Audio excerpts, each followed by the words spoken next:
This is someone that we both know, Jamie Foxx. Ooh. We really don't know what's happening in that situation. As someone who's very active on social media, I would think that if he's okay, there would be a short video or at least a picture. Here's the thing. Me, Jamie Foxx, Marcus King, we was putting something together very special. Marcus King had flew over to London. We was gonna definitely was gonna take it to Netflix. If that didn't work, we was gonna go somewhere else. Because Jamie wanted to direct my Netflix special. Okay. And we also was gonna do this podcast called Who Raised You? He wanted me to do that. And believe it or not, when we're talking, Vlad, I was like, Lord, please let us live long enough to get this done. Not that I felt like we was gonna be sick. We're all just so busy that I didn't know if we was gonna have the time. So Jamie flew to Atlanta to finish the movie. And next thing I knew, that had happened. And I try to stay in touch. But when people get sick, I'm the kind of gentleman, I don't bother people because I don't want people thinking I'm seeking information to go tell someone else. What I do is I stay to myself. I pray for that person, hope that that person does well. But it now goes back to what you were saying. If it was a good situation, he would have definitely been on social media. Somebody would have definitely said something to us. So in that same breath, Jamie, if you see this, me, Vlad, the whole comedy community, we wish you the best. Because in my 63 years on this planet, he had high blood pressure. He was in a coma for a week and he woke up. So to come back from something like that, I truly wish him the best. But he's been talented in so many other things. I hope he could pull this out. Wait, so Jamie was in a coma for a week? He was in a coma for a week. When was this? That's when he first went in. He had just woke up. So he was out for a week. But this is the current situation. Yeah, the current situation. Oh, okay. Yeah, he was out for a week. Yeah. And then they started releasing little by little that he had high blood pressure. So again, what have me and you have talked about for 8 fucking years. Go to the doctor all the time. Get on whatever medication you need to get on. I'm on Crestor every day. What have we talked about, Vlad? Yes. I had high cholesterol. My doctor told me that I am in risk of both a heart attack and potentially cancer with that much cholesterol running through my system. I got on those pills, started to work out, lost weight, made a big difference. I also got tested recently for over 100 types of cancers. There's this blood test you could take that basically finds cancer on a molecular level. So let's just say, something in your toe looks a little weird. Let's just monitor it. You know, it may turn into nothing, but there's a potential for something going on with your toe. We can catch that early. Remember, that's how Bob Marley died. Yes. He was playing soccer, broke his toe. They went to the doctors. They said, oh, you have cancer in your foot. We have to cut off the toe. What did he say?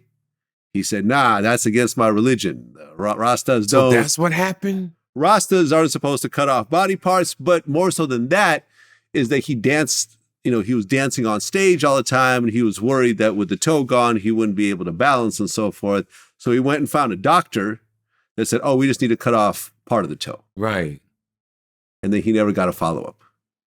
And then at one point he had a seizure and collapsed. And when they did a set of tests, the cancer had spread all through his body into his brain. So it wasn't the CIA had put a tick. Oh, man. Was that, I actually said that on stage once. No. That's not true. Oh, that's thank you. To the fans that ever heard me say that on stage, I ain't perfect. Yeah. I'm just want to let me do that. I'm not perfect. I fuck up too, people. Yeah.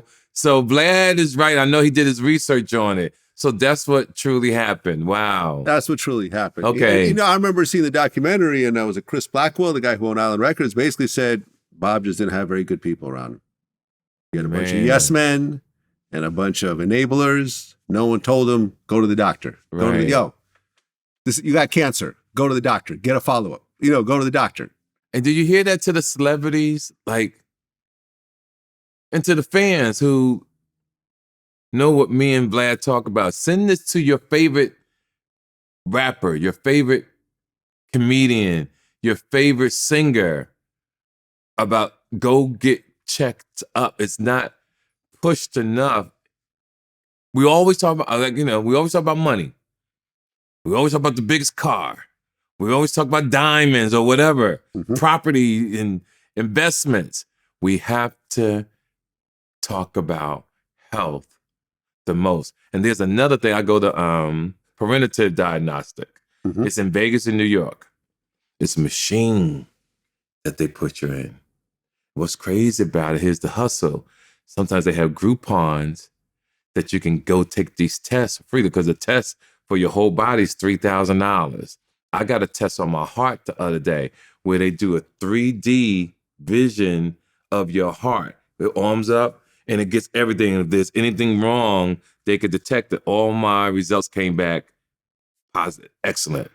Oh, yeah. No, I got something. There's a company called New Amsterdam Genomics that basically they test your whole genome. Yes. Right. And what they do is they find certain things that show, hey, you're like 5 times more likely to have Alzheimer's. You're 6 times more likely to get this type of cancer. Okay. So I got tested for everything else like that. Okay. Ultimately, it came back clean, but there was like something about you potentially have some problems maybe in your muscles. So the doctor put me on these like muscle pills that I'm just going to I want to get their number for you. Of course. Listen, I am addicted to fucking science and health that can, because I'm going to tell the world right now, I got a secret. I'm really 109 years old. Because nobody believes I'm 63. So I'm telling like I'm 109 that looks 63. And I want young people to, I'm not doing nothing special. I love me. So I make sure that I do everything right, that I don't have stress. And if a person brings any type of negativity into my life, other than my children, you got to go.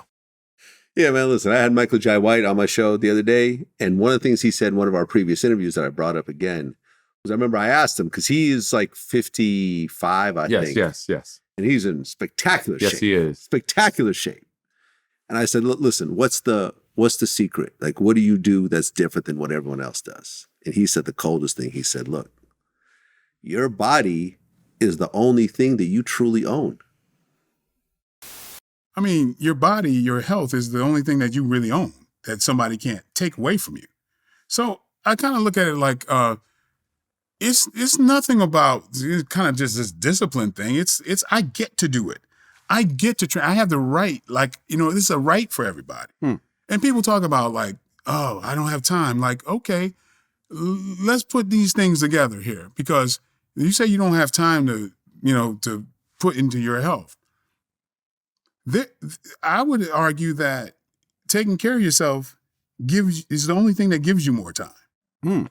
Yeah, good point. Yeah, because, you have more time on this planet at a better quality of life. Yeah. So you don't have time to work. Well, okay, you're going to have less time than you know. So to me, it makes a lot of sense.